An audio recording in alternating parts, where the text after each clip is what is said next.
Bismillahirrahmanirrahim. Kemudian bersabarlah atas apa yang menimpa kamu. Semua yang tertimpa musibah, saudaraku, sabarlah. Apa itu sabar? Selalu saya ulangi. Bukan ngelus dada duduk manis. Seperti di Indonesia begitu. Sabar ya, suruh duduk. Salah. Ya kan gitu. Tapi sabar definisinya adalah menerima takdir Allah, kemudian ikhtiar mencari jalan keluar. Contoh, Bapak Ibu bangun pagi, flu. Yang paling pertama, sabar. Apa itu sabar? Terima dulu takdirnya Allah. Allah sudah uji saya dengan penyakit. Karena biar kita ngamuk-ngamuk, penyakitnya tetap sudah ada. Gitu kan? Terima dulu sebagai takdir. Lalu ikhtiar. Minum obat. Konsultasi dengan dokter. Gitu kan? Minum teh hangat. Itu semua adalah ikhtiar. Ini namanya sabar. Terima takdir Allah, kemudian ikhtiar.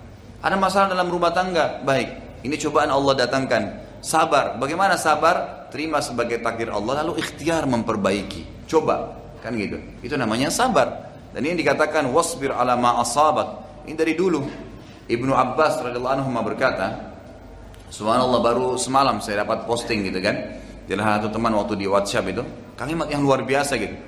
Dia mengatakan, ya, pada saat kau sedang keluhkan permasalahanmu dengan Allah, waktu musibah datang, mungkin kau menangis, tapi kau masih bisa tidur. Sementara Allah Tuhanmu menyelesaikan permasalahanmu pada saat kau keluhkan dengannya tanpa dia tidur. Kamu sedang tidur, Allah selesaikan permasalahanmu dengan cara dia yang kalau kamu tahu bagaimana Allah selesaikan urusanmu, kau akan menangis karena senang. Gitu kan? Allah SWT tidak biarkan. Diselesaikan oleh Allah Azza wa Jalla, tapi dengan caranya Allah. Dengan caranya Allah SWT. Mungkin kita berharap cepat, tapi Allah tundain 3-4 hari kemudian, sebulan kemudian. Allah kita ingin dengan cara A selesai, ternyata tidak. Allah selesaikan dengan cara Z. Allah lebih tahu. Dan umumnya kalau Allah ujikan seorang hamba musibah, maka berarti Allah akan angkat derajatnya dan mengampuni dosanya. Serta kadang-kadang subhanallah, ini sering saya bahasakan kalau anda sedang menghadapi musibah, makin berat cobaan datang, maka pastikan anda orang paling kuat, lebih kuat imannya. Karena kata Nabi SAW sudah jelas, semua dalam hadis Bukhari, semua nabi-nabi cobaannya paling berat. Kemudian datang orang-orang yang beriman, tingkatannya mendekati Nabi, kemudian terusnya begitu. Artinya orang yang paling berat ya, cobaannya adalah orang yang paling tinggi imannya, gitu kan? Orang yang paling tinggi imannya. Jadi kalau cobaan makin besar, jangan bilang, aduh besarnya cobaan kepada saya. Enggak. Alhamdulillah, berarti saya orang dekat dengan Allah Subhanahu Wa Taala. Karena ada kadang-kadang Bapak Ibu sekalian, ini ulama tekankan ya, ada derajat di surga kita nggak bisa dapat kecuali dengan 100 tahun sholat malam, dengan 100 tahun sedekah, bakti dengan orang tua, haji mungkin 1000 kali. Kita nggak bisa. Umur kita cuma 60 misalnya, sholat tahajudnya harus 100 tahun. Umur kita cuma 60, mungkin dari 60 cuma 10 tahun kita tahajud. Masih butuh 90 tahun tahajud untuk sampai ke derajat itu. Fasilitas itu di surga, dari dayang-dayangnya, dari istananya, dari fasilitasnya semua. Tapi Allah mau kita sampai di situ. Bagaimana caranya? Allah uji kita dengan penyakit 10 tahun. 10 tahun nutupin yang 90 tahun kurang tadi. Sabar. Nggak masalah, gitu kan?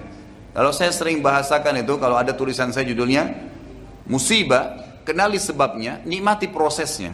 Insya Allah akan terbit nanti tahun depan buku itu. Saya sudah tulis dan insya Allah sudah 80% selesai gitu. Itu saya tuliskan musibah, kenali sebabnya, gitu kan? Dan nikmati prosesnya. Nikmatin aja. Nggak usah keluh kesah, karena keluh kesah tetap tidak akan menyelesaikan masalah. Kata Umar radhiyallahu anhu, orang yang tertimpa musibah dan dia bisa terima sebagai takdirnya Allah, lalu dia sabar menjalaninya, maka dia akan menikmati, maka dia akan menjalani proses ya musibah itu dalam keadaan tenang dan dia akan menikmatinya.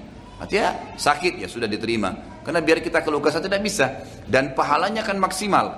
Dengan ada orang kena musibah tapi keluh kesah, dia susah lalui, tidak ada pahalanya. Nggak ada yang didapat sama dia. Maka sabar. Inna dzalika min azmil umur. Kata Luqman, sesungguhnya itu adalah hal-hal yang pasti terjadi. Allah sudah jadikan sebagai sunnatullah. Azmil umur pasti terjadi, nggak mungkin tidak. Semua orang akan diuji oleh Allah Subhanahu wa taala, gitu kan? Tapi tergantung dengan kadar imannya, Sebagian salaful ummah dari tabi'in, kalau mereka sebulan tidak sakit, mereka langsung beristighfar kepada Allah, gitu. Kalau nggak sakit gitu. Sampai ada di antara mereka kadang-kadang kalau jalan kesentuh kakinya batu, beristighfar kepada Allah dan mengatakan alhamdulillah, Allah sudah membersihkan dengan ini dosa saya.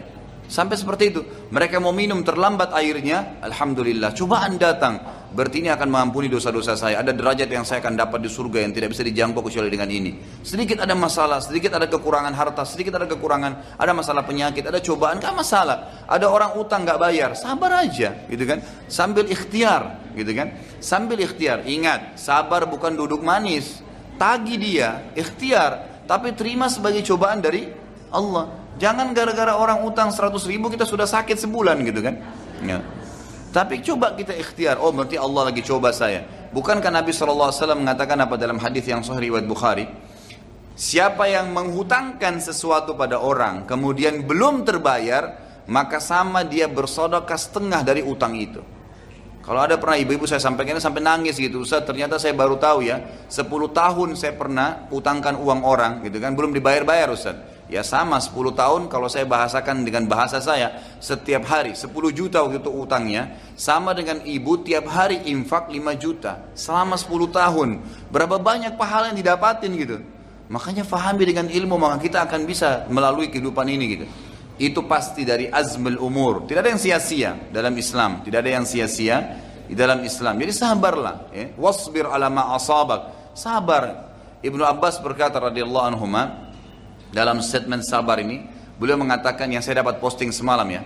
Kalau seandainya, kata beliau, kalau seandainya langit ini rubuh, gitu kan, menimpa bumi, maka pasti Allah akan berikan jalan keluar kepada orang-orang yang bertakwa dan sabar. Jadi pasti Allah akan bukain celah-celah yang mereka tidak kena timpaan tersebut dan mereka bisa lari, lepas daripada runtuhan langit. Bukankah Allah mengatakan, "Wa may yattaqillaha yaj'al lahu makhraja"? Orang yang bertakwa, orang yang patuh dan sabar itu akan diberikan makhraja, jalan keluar dari masalah dia. Maka tinggal sabar saja dan pasti hasilnya akan manis gitu kan. Nikmatin prosesnya. Ada orang tiba-tiba la qadarullah stroke. Dia ngamuk-ngamuk juga percuma. Kita lihat ada orang subhanallah stroke tiap hari emosional. Kenapa dia kena? Makin parah kan. Tapi coba ada orang bilang, oh dicoba sama Allah, ya sudah cobaan dari Allah. Ikhtiar, coba berobat, coba bertanya sambil dinikmatin, jalanin aja. Ada orang subhanallah lumpuh, ya tangannya nggak ada dua-dua, kakinya nggak ada, tapi tetap beraktivitas karena dia bisa nerima itu sebagai sunnatullah. Dan ingat itu hanya di dunia.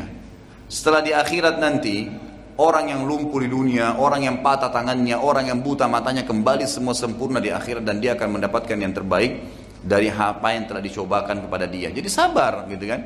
Sabar insya Allah akan ada, pasti ada titik temunya. Yakin Allah bersama kita.